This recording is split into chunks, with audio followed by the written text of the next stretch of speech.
Flight MH370 के अगले move का भी पता चल गया। पता ये चला कि मिलिट्री रडार से भी गायब होने के बाद मलेशियन एयरक्राफ्ट ने दोबारा एक टर्न लिया और अगले 5 घंटों तक इसी डायरेक्शन में इंडियन ओशन के ऊपर फ्लाई करता रहा। सुबह को 8:19 पर प्लेन ने आखिरी बार सैटेलाइट से कनेक्शन बनाने की कोशिश की और ये MH370 की तरफ से मिलने वाला सबसे आखिरी सिग्नल था। इसके बाद ना ही प्लेन ने किसी और सैटेलाइट से कांटेक्ट किया और ना ही वो किसी और रडार पे शो हुआ। यानी जिस वक्त रेस्क्यू टीम पहली बार जहाज को ढूंढ रही थी, असल में उस वक्त जहाज फ्लाई कर रहा था, लेकिन उसकी लोकेशन वहां से बहुत दूर थी। एक्सपर्ट्स और इन्वेस्टिगेशन टीम का मानना है कि ऑस्ट्रेलिया से 2000 किलोमीटर वेस्ट में इंडियन ओशन के ठीक इस कर्व्ड स्पॉट पे आकर जहाज का सैटेलाइट से कनेक्शन टूटा। यानी कुआलालंपुर से टेक ऑफ करने के बाद इस कर्व्ड स्पॉट तक पहुंचने में जहाज को पूरे 8 घंटे लगे और जहाज में टोटल फ्यूल भी सिर्फ इतना ही था।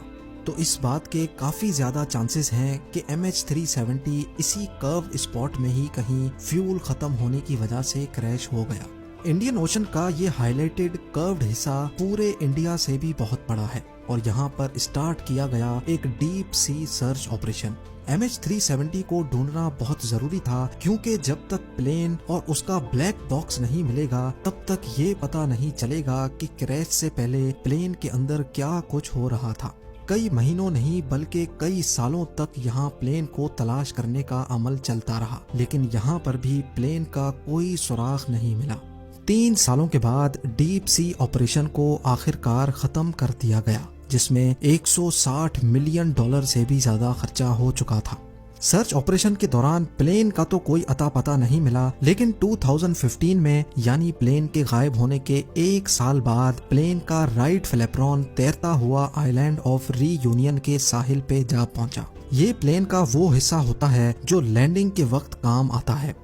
मिलने वाले इस फ्लैपरॉन पर जब तहकीक हुई तो एक और खौफनाक हकीकत से पर्दा उठा। एक्सपर्ट्स का मानना है कि जिस वक्त MH370 पानी में क्रैश हुआ उस वक्त ये फ्लैपरॉन एक्सटेंडेड नहीं था और अफसोसनाक तौर पे इसका मतलब ये है कि पानी पे क्रैश होते वक्त जहाज अपनी नोज के बल समंदर में जा गिरा।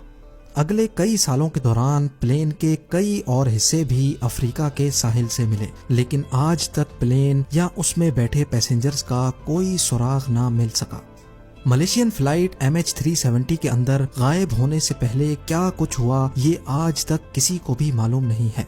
कुछ इन्वेस्टिगेटर्स का शक है कि प्लेन हाईजैक हुआ था, तो कुछ इस बात पर यकीन रखते हैं कि किसी इलेक्ट्रिकल फेलियर की वजह से प्लेन का बाहर की दुनिया से कांटेक्ट टूट गया और ऑक्सीजन की कमी की वजह से प्लेन के अंदर तमाम लोग बेहोश हो गए थे।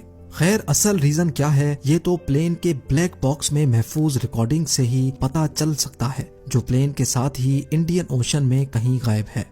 MH370 के गायब होने के पूरे 8 सालों के बाद फरवरी 2022 में एक बार फिर से प्लेन के मिलने की उम्मीद दिलाई गई। एक British retired aerospace engineer Richard Godfrey ने दावा किया है कि वीक सिग्नल प्रोपगेशन एनालिसिस के जरिए उसने प्लेन की असल लोकेशन का अंदाजा लगा लिया है और हैरत अंगेज तौर पे रिचर्ड ने जो पिन पॉइंट लोकेशन बताई है वो भी इंडियन ओशन के इसी कर्व्ड एरिया में मौजूद है। रिचर्ड का मानना है कि उसकी बताई गई ठीक इस जगह पर ओशन के 4000 मीटर नीचे मलेशियन एयरलाइन का गुमशुदा जहाज अभी भी मौजूद है।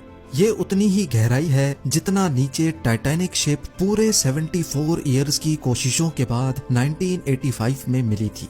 अब Malaysian authorities retired aerospace engineer के इस क्लेम को कितना सीरियस लेती है और इस जगह पर एक नया सर्च ऑपरेशन लॉन्च किया जाता है कि नहीं, ये तो वक्त ही बताएगा। उम्मीद है ज़ेम टीवी की ये वीडियो भी आप लोग भरपूर लाइक और शेयर करेंगे। आप लोगों के प्यार भरे कमेंट्स का बेहद शुक्रिया। मिलते हैं अगली शानदार वीडियो में।